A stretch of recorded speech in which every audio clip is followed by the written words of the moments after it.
전설적인 영웅, 삼국지의 위대한 건국자, 오나라의 손권.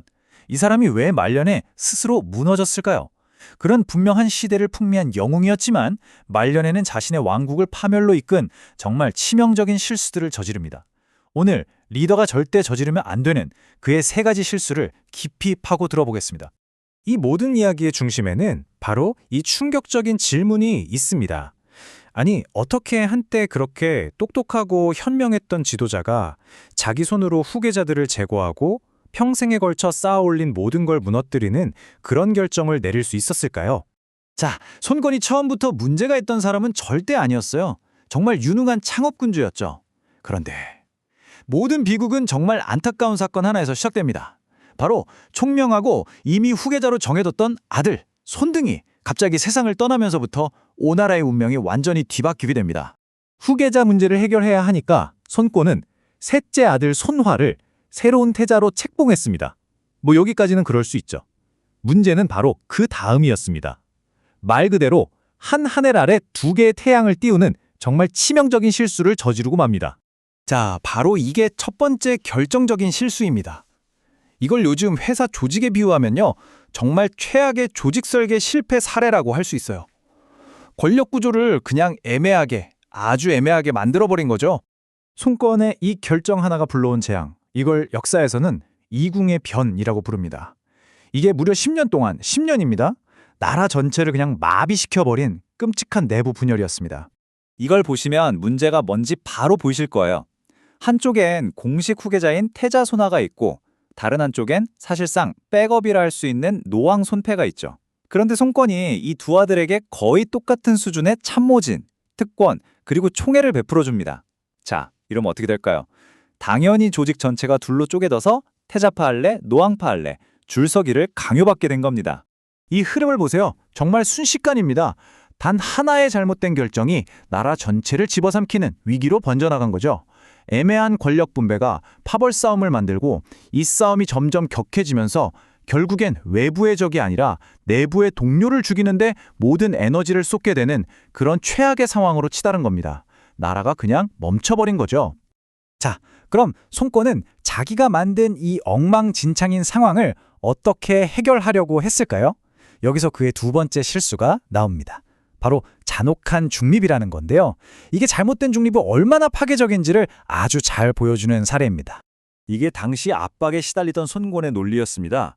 싸움을 끝내려면 그냥 싸우는 놈들 둘 다 없애버리면 되지. 아니, 이게 말이 되나요?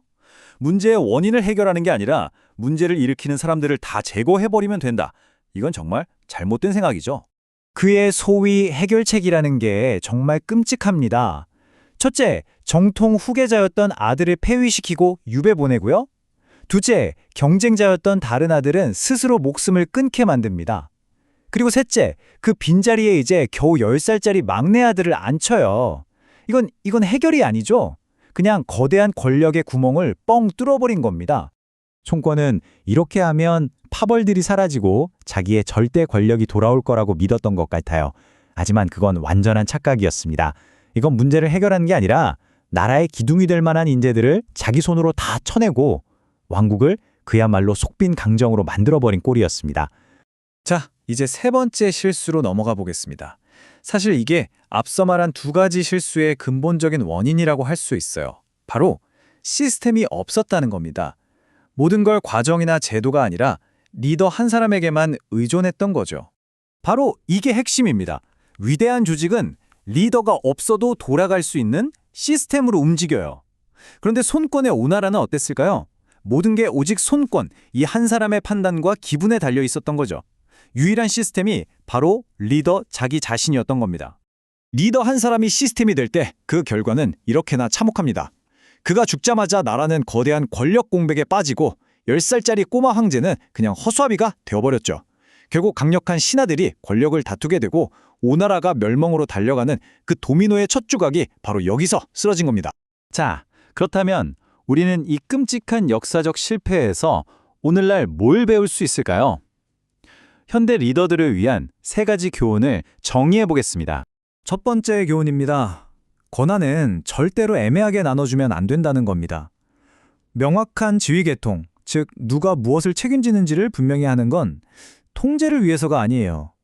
조직의 혼란을 막기 위한 명확성을 위한 겁니다. 애매함은 무조건 갈등을 낳게 되어 있습니다. 두 번째, 원칙 없는 중립은 오히려 파괴적이라는 겁니다. 양쪽 다 잘못했으니까 양쪽 다 벌 준다? 이게 공평해 보일 수 있지만 송건의 사례처럼 때로는 더 큰 피해를 낳습니다.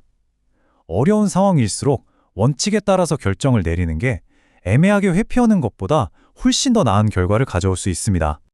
그리고 마지막, 가장 중요한 교훈입니다. 리더는 자신을 위한 기념비를 세우는 사람이 아닙니다. 자기가 없어도 조직이 더 잘 돌아갈 수 있는 시스템을 만드는 사람이어야 합니다. 진정한 리더의 유산은 바로 그거죠. 자, 마지막으로 이 질문을 여러분께 한번 던져보고 싶습니다. 오늘 이야기한 손권의 실수들, 혹시 여러분이 계신 조직에서도 비슷한 모습이 보이지는 않나요? 이 역사의 교훈을 통해서 우리 각자의 리더십을 한번 돌아보는 계기가 되셨으면 좋겠습니다. 들어주셔서 감사합니다.